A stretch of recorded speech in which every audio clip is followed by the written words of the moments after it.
Дариға апай маған телефон шалып, жұмыстан кейін маған соға кетші.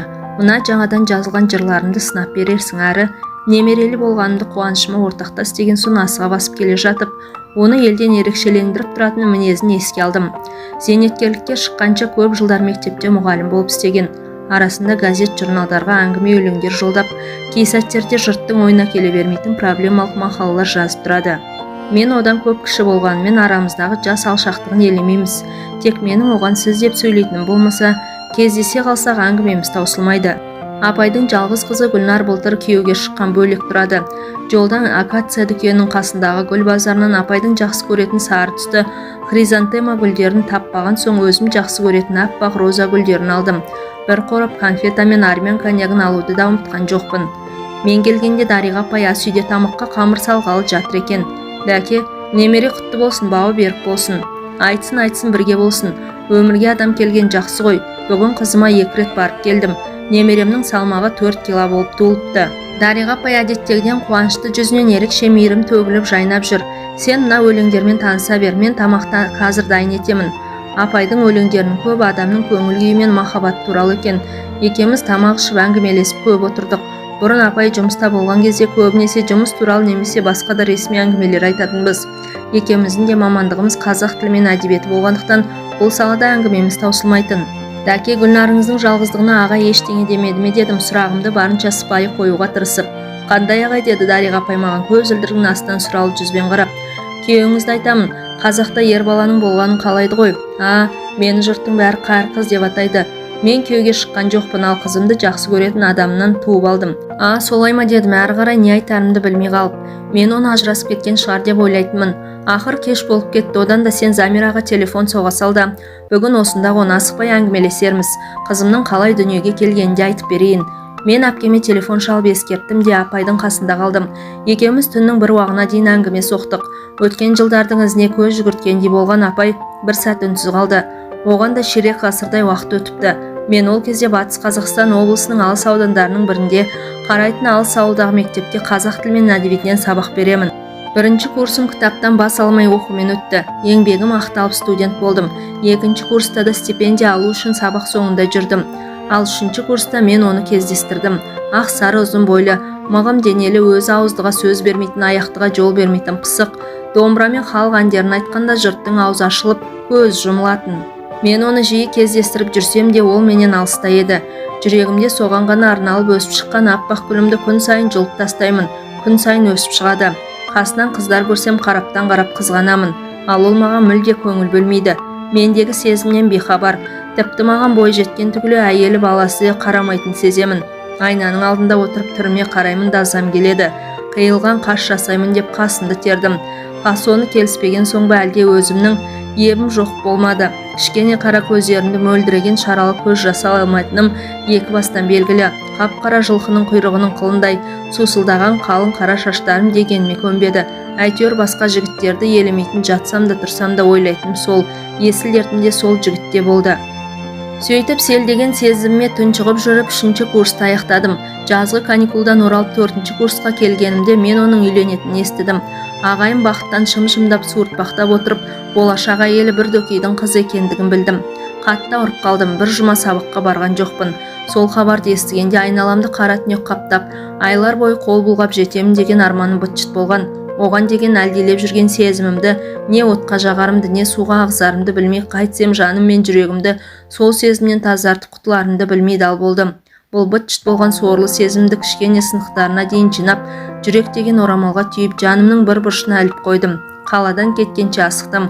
Оқу деп сабақтан бос уақытында Жайық өзенінен сырласып өлең жазумен жүріп оқуды да бітірдім. Ағаларым әйелдермен өз жөндеріне кеткен соң әр жазғы каникул кезінде шешемді емдеттім. Тіс салғызып курорт санаторияларға апардым. Шешеммен бірге тұратын інімнің бала шағасы көп. Онымен бірге тұрған болмаса шешемнің ішіп жемі, киім кешегі менің мойнымда. Бір күні орайы келгенде шешеммен әңгімелесіп отырып, мама 30-дан асып барамын, жақсы жігіт кездеспеді. Шетінен ішкіш жаман жігіттерге тегін келмейді. Жақсы көретін адамнан бала туып алсам бағып бересің бе дедім. Ойыншын аралас. Өй албасты. Күйеуге темей бала туам деп сені не қара басты? Не сен тиетін еркек табылмай қалды ма? Ана көршінің баласы Ғазиз сені әлі күнге дейін күтіп жүрген жоқ па? Бүкіл ауылды одан қалса ауданды шулатайын деп жүрсің бе? Бір айдан кейін айырылысып кетсең де алдымен күйеуге ти, бала туғың келсе. Үйінде отырып туыпты дегеннен ажырасып кетіпті деген жеңіл. Әлде ана аға інілеріңді жерге қаратқалы жүрсің бе? Осы сен қызға оқу өтіп кеткен, содан бірдеңе шығатындай кітаптан бас алмайсың.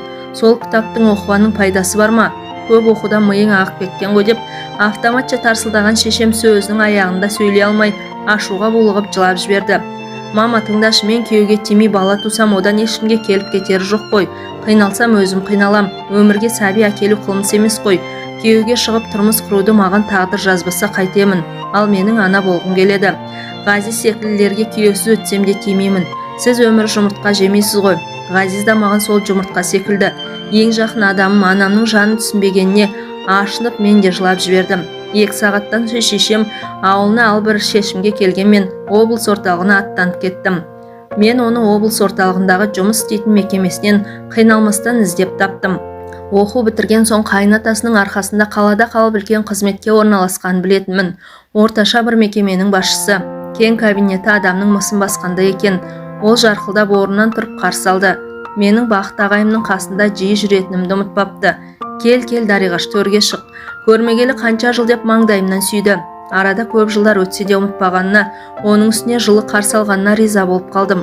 Жұмыс бастыл болып кеттік қой деп ақталғандай бақыт ағайдың хал жағдайын сұрады. Негізгі әңгімені қалай бастап келген, жұмысымды қалай айтарымды білмеймін. Уақыт өтіп жатыр. Ол іскер адамның кейіпімен аман саулықтан соң, Дариға, қабылдау бөлмесінде кісілер жиналып қалған болу керек. Ялмай жұмысыңды айт деді. Біреу кіріп қалама, әлде айтуға үлгере алмай қалам ба деп асыққан мен төбеден түскендей, мен сенен сәби сүйгім келеді дедім. Ол мынаның есі дұрыс па дегендей бетіме қарап отырып қалды. Мен тездетіп оны алғаш көрген күннен бастап сүйетінімді, күйеуге шығу түгіл ешқашан еркекпен болмағанымды, өзінен сәби сүю үшін бірге болғым келетінін, сол үшін осында бір пәтер жалдағанымды, бар сыр екеуміздің арамызда қалатынын, оны күтетінімді, басқа не айтқаным есімде жоқ. Қолына адрес жазылған қағазды ұстата салып, ол есін жиғанша шығып кеттім. Бір ауыз сөз қатуға шамасы қалмай ол қалды. Қабылдау бөлмесіндегі хатшы қыздан оның жұмыс телефонында жазып алуды ұмытқаным жоқ. Пәтерге келгеннен кейін өзімді қоярға жер таппадым. Келе ме, келмей ме, келсе ме, жоқ па? Келсе қалай бастаймыз? Әлі еркекпен болмаған басым. Келсе қалай бірге боламын деген ойлардан көңілім қобалжыды. Отырып неге бұлай жасадым? Бұл ақмақшылдық емес пе деп осылай шешкенімді де осында келіп пәтер жалдағанымды дұрыс емес деп шештім. Пәтерді тапсырып кеттім де қалмақшы болдым. Оның жұмысы көп келмейді, сені не қылсын деген ішімнен бір ой бас көтерді. Уақыт өте келе адамның әр нәрсеге талабы күшейеді. Жаның, тәнің, сезімің бәрі қатайып қатып қалғанда немесе қатая бастағанда біреудің дегені мен ыңғайына көну оңай ма? Әйтеуір бала туып аламын деген ойға бекінгенім шын, және оны бірінші кезектегі орындайтын мақсат деп шешіп қойғанмын. Ол келмесе я келіспесе кімнен туамын? Жоқ, келіссе де келіспесе де тек содан туамын деп шештім. Аласұрған оймен арпалысып енді ол келмейтін болды.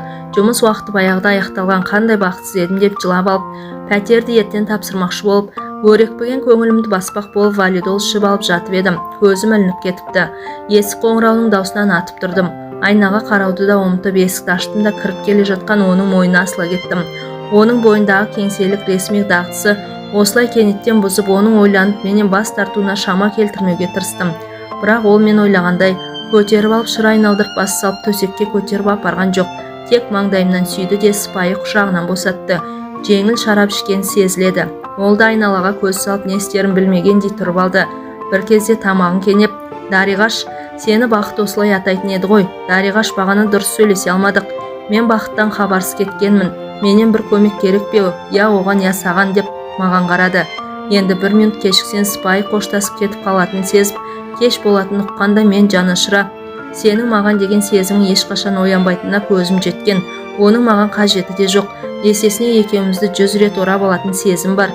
Мен сені осы жылдар бойы сүйіп келгенмін және сүйіп өтемін. Мен ешқашан еркекпен болған емеспін. Менің жаным мен тәнімнің пәктігі саған арналған деп үстімдегі юбканың түймесін ағытып жіберіп едім. Сырғып аяғымның басына түсті. Бет түрім онша болмағанмен мүсінімнің сұлулығына мақтан аламын. Бассейн және өзен көлге шомылуға барсам, маған жігіттер қайырыла қарап жататын. Батылдықтың қайдан келгенін білмеймін. Оның көйлегінің түймесін ағыта бастадым. Ол да қанша дегенмен еркек пе? Мені құшағына алды. Менің оған деген сөнбеген, бірақ оны үйленеді дегенде қирап қалған сезімімді жүрек деген орамалға түйіп жанымның бір бұрышына іліп қойдым дегенім бекер болып шықты. Ол сезім тек бір бұрышты ғана емес, менің бүкіл жан тәнімді түгел орап алған екен. Жүрегім де 62 тамырым да оның айтқанын қайталап соғып жатты. Екеуміз бірге болған сол 7 күн қайтып келсе, оның орнына қалған өмірімді берер едім. Сол кезде мен қандай бақытты едім. Көп жылдар бойы өзім сүйген адаммен бірге әйел бақытының дәмін таттым. Сол басымнан өткен 7 күндік бақытымның сәулесі мен жылылығы қалған өмірмен жетіп келеді. Менің сол кезден есімде қалғаны, күн мен түнді ажырата алмай қалғанмын. Өзімнің шексіз бақытты болғаным, менің де оны да шексіз бақытқа бөлегенім ғана. Жаным, мен бақыттымын, бақыттымын. Сен әлі қыз екенсің ғой. Қалайша, осы кезге дейін пәктігіңді сақтағансың. Шынымен осы жылдар бойы мені сүйіп, мені күттің бе? Болған жоқпын жаным, сен үшін сақтадым. Мұндай бақыт маған бұйырмайды ма деп едім. Әйелім де қыз болмай келген. Дариғашым менің, мен саған қарыздармын. Енді менің әйелім боласын деп ентікті. Оның үздіксіз қимылынан шаршаңқырап қалғанмен арасында ернімді тістелеп, айқайлап жібермеуге тырысып қолдарымен жаймамды қысумен болдың. Оның ух деп алған демімен бірге, сен енді менің әйелімсің, мен сені езіп жібердім бе деген үні алыстан талып-талып естілді. Біраз уақыттан кейін қан ақ жайман ауыстырып жатқанын байқадым. Ертеңіне күні бойы төсекте жаттым. Өңім бе түсім бе білмеймін. Бір ретінде тамақ ішіне жегім келеді деп жеміс жидектер мен шырындар әкеліп, екінші рет қасыма келген. Оны жолатпадым. Денем дел-сал болып, бірақ өзіме өзім риза қалыпты. Бір көптен армандап жүрген шыңның басына шаршап шыққандай бір өзгеше күйдемін. Қыз келіншек жеңгелерінің әңгімелерінен еркек пен әйел арасында құпиялар туралы көп естігенмін. Ол кезде бұл тақырыпқа кітаптар да жоқ еді ғой. Қазір ғой кез келген дүңгіршекте мен мұндалап тұрғаны. Жан дүниемде арпалыс жүріп жатты. Bir жағынан аппақ сезім, бір жағынан бір түрлі қорқыныш па, жиіркеніш пе бір нәрсе, тіпті оны сөзбен айтып жеткізе алмаймын.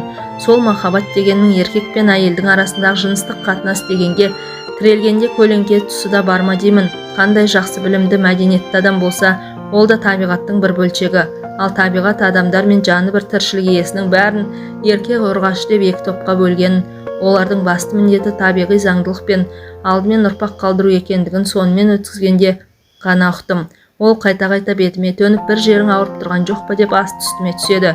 Мен болсам істеген әрекетімнің дұрыс-бұрыстығына баға бере алмай, әрі бір шешімге келе алмай, ой түбін шарлаумен болдым.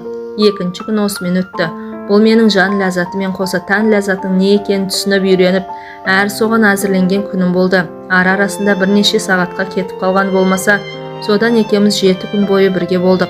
Құштарлық пен құмарлықтың шырқау биігіне жетіп, менің жағымнан жан ләззатына қоса тән ләззатын ала бастағаным, оның жағынан тән ләззатын алып оған қоса жан ләззатын да қосуға ұмтылып жатқан кез еді.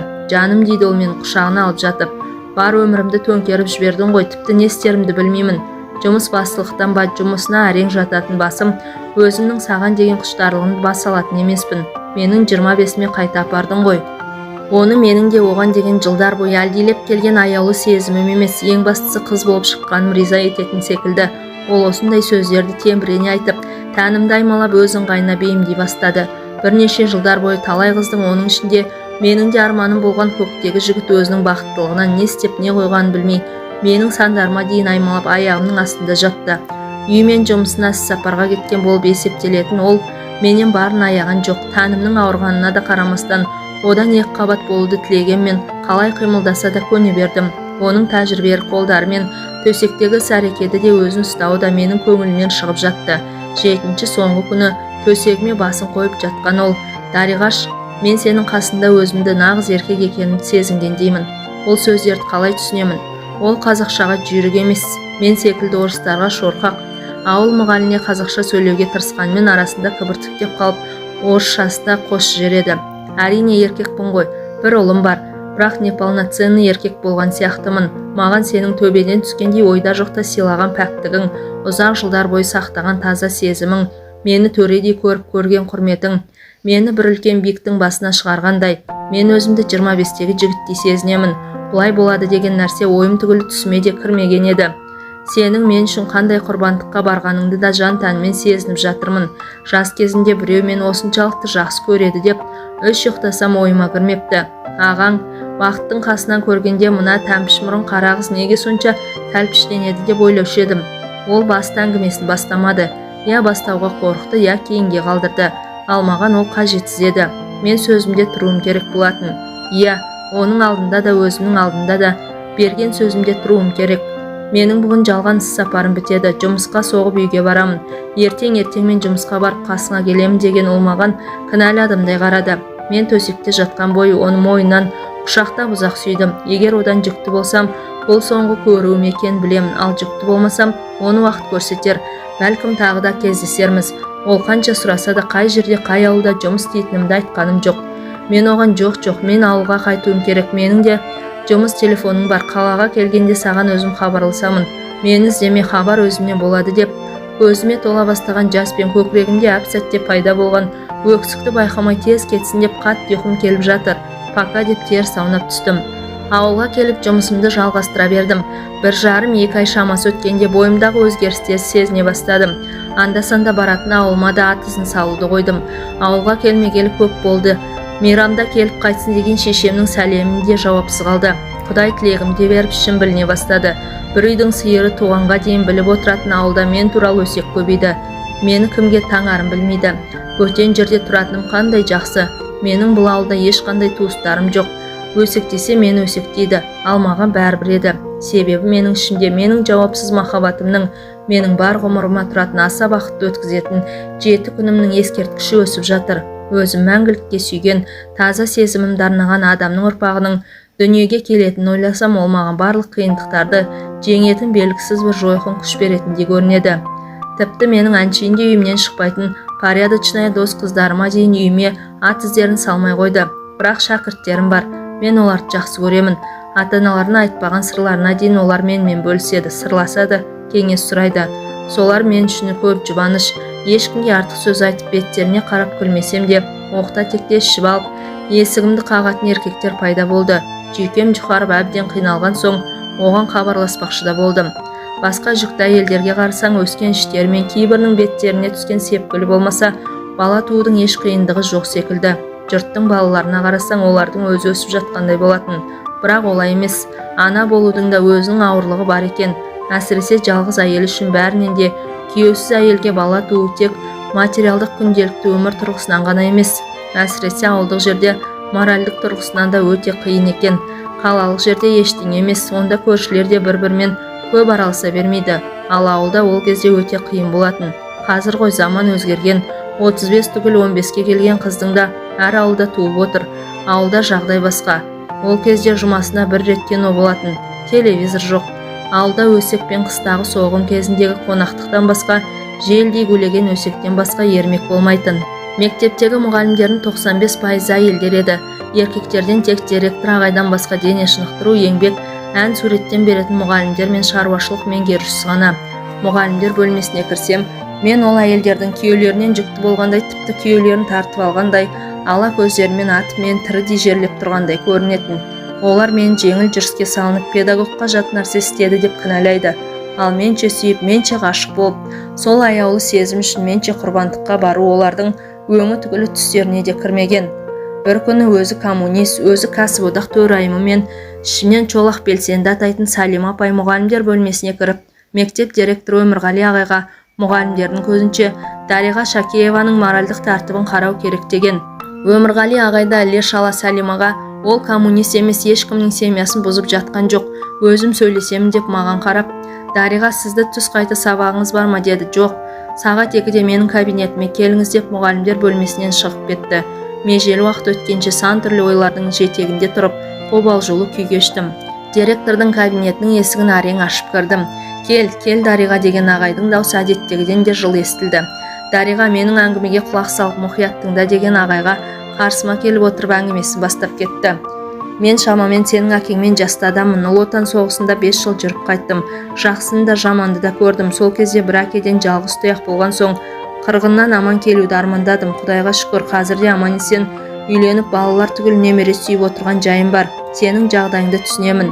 Мен сенің сәби сүйгеніңді сөкпеймін, қайта қолдаймын. Сен бұндай сөздерді менен естимін деп ойламаған шығарсың.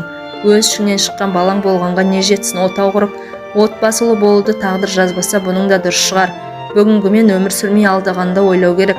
Денсаулығыңды күт, сәбиіңді күт. Сенің денсаулығыңа байланысты екенін естен шығарма.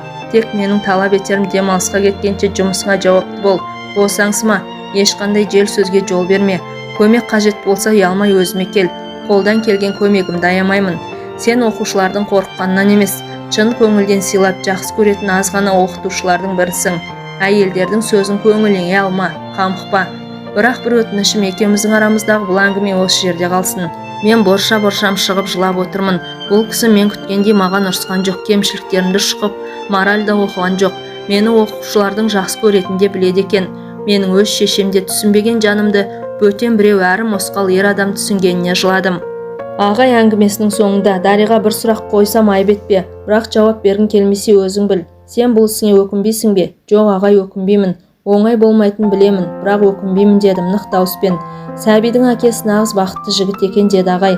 Мұғалімдер менің ісіп кеткен көздерім мен жылаған жүзімді көріп, директор мені сойып салды деп топшыласа керек. Жанар деген бір жас мұғалім ғана аяушылықпен қараса, басқалар бедірейе қарайды. Әсіресе Сәлим апай есесі қайтқан адамдай мысқылдап масаттанып тұр. Ішімнен байқұс шолақ белсенді деп мен де жақтырмай көз тастадым да сумкамды алып шығып кеттім. Менің жағдайымды естіген болу керек. Күнім жақындағанда қасыма Қайран анам келді. Бір ұрсып, бір жылап сабасына түсті. Баласы қандай болса да туған ана баласынан безінсін бе? Бала мен туғанды базардан зат таңдағандай таңдап ала алмайсың ғой, тек араласпай кетпесе. Өмірғали ағайға өте риза болдым. Декретке шығып сәбиіммен үйде отырғанда мұғалімдер арқылы жағдайымды біліп отырды, көмір түсіртіп берді. Соңынан неше жылдан бері пәтер жалдап тұрады. Жас маман ретінде баяғыда алу керек еді деп, осаған 2 пәтерлі совхоз үйінің бір жағын алуға көмектесті. Қысқасы, ол менің коллективтен бөлініп қалмауыма көп көңіл бөлді. Дариға апайдың әңгімесі басқа арнаға ауысып созылып бара жатқан соң ойымдағы сұрақты қойып жауабын естігенше асықтым. Апай, қызыңыздың Гүлнардың әкесі не болды, сол туралы айтыңызшы дедім. Оны содан кейін көрмедім де кездеспедім де. Адам қиналған сәтте жиі араласып жүрген жақынын, туысқанын емес, түсінеді-ау, көмектеседі-ау деп үміт еткен жанына жақын адамды іздейді. Менің оған талай рет хабарласқым да іздеп барғым да келген, бірақ оның жанұясы бар. Менің оған берген уәдем бар. Менің сөзімде тұруым керек болды.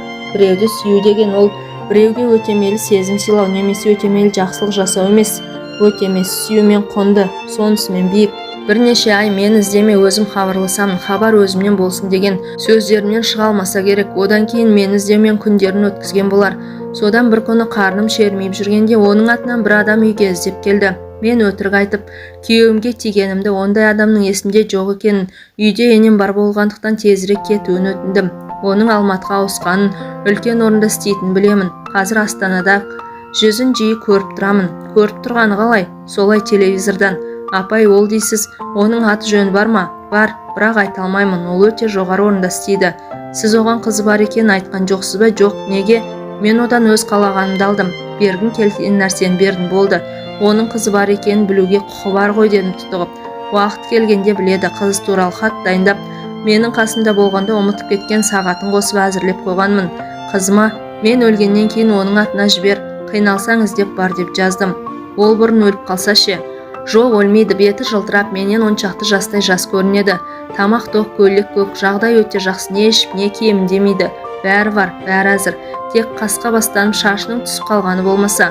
Ол менен бұрын өлсе білмей-ақ кетеді, бірақ өзім тірі тұрғанда берген сөзімді бұза алмаймын. Апай-ау, ең болмаса атын айтыңызшы. Телевизордан көргенде сіз де адамның бар ғұмырын сарп еткен адамды көріп жүрейін. Қандай бақытты адам еді? Жоқ, айтпаймын. Ең болмағанда қандай салада істейтінін айтыңызшы. Шамалап көрейін. Айта алмайын, ренжіме. Қызыма да айтқан емеспін, ешкімге де айтпаймын. Апай, содан кейін күйеуге шықпадыңыз ба? Жоқ, күйеуге шықпақ түгіл, ол ұстаған денемді қайтып ешкімге ұстатқанда емеспін. Неге? Алғашқыда мен оны өте сүйетін едім. Неге мені сүймеді, сезбеді, тіпті елемеді деген, бірге болғаннан кейін мені неге өзі іздемеді? Бір облыстан табу қиын ба? Неге келмеді деген өпкен болып, оны жеп көруге тырыссам да оған деген таза да терең сезімді еш нәрсе өшіре алмады. Оның үстіне мен өзіме өзім оның отбасын бұзбауға, әйелінің көңіліне қаяу салмаға серт еткенмін. Мен сол өзімнің өзіме берген сөзімде тұрдым деп, апай телевизорды қойып каналдарын бұрай бастады. Мен осы сәтте жұмыстағы әйелдердің кейде бір-бірінен қай Дариғаны айтасын деп сұрағанда, апай туралы анау кәрі қыз Дариға ше дейтіндерін еске алдым. Мен бәрібір жұрттың Дариға апайды неге кәрі қыз атайтынын түсінбедім. кәрі қыз деген күйеуге шықпаған өз алдында, бала тумаған әйелді айтпаушы ма еді? Әлде Дариға апайдың жас кезінен бастап жеке өмірін асқан бір құпиялықпен сырларын шашау шығармай сақтап туған қыз туралы барынша ешкімге білдірмей өсіргендігінен шығар. Менің білетінім, Дариға апай қызын туғанда жұмысынан баламен отыратын демалысты алмаған, не сәбиі ауырғанда ешқашан сәбидің аурулығына байланысты жарамсыздық парағында ашпаған. Ауру сәбиін еңбек демалысын не ақысы демалыс алып күткен. Қаңтардағы жаңа жылда балалары бар қызметкерлерге кәсіподақтан өте жеңілдікпен сыйлықтар бергенде де Дариға апай қажет емес деп бас тартқан. Одан Дариға апайдың қызы сыйлықсыз қалмаған. Қызымен бірге дүкенге барып, таңдаған нәрселері мен тәттілерін алып сыйлық жасайтын болған. Пионер лагеріне де жолдама берсе алмай, өзі толық бағасынан сатып алатынды туралы естігендерін есіне түсті. Мүмкін апай сол себептен кәрі қыз дейтін шығар. Дариға апай қызын туғанын тек әкесінің алдында ғана емес, қоғам алдында да еш міндет еткісі келмегендей. Оның үстіне апай жас кезінен еркектерді қасына жолатпайтыны өз алдында, қоғамды еркектерсі елестететіндей, олармен не әзілдесіп, не елеп, не оларға еш көңіл аудармайтын да мінезі бар. Барлық кәрі қыздардың сезімдері осындай ғұмырлы ма деген сұрақ көпке дейін ойымнан кетпей қойды. Талайлардың қолы жетпеген Дариға апайдың осындай құрбандыққа барып пәк сезімін сыйлап, және өмір бойы қастерлеп өткен адамы қандай екен? Бұл құрбандық па, ерлік пе?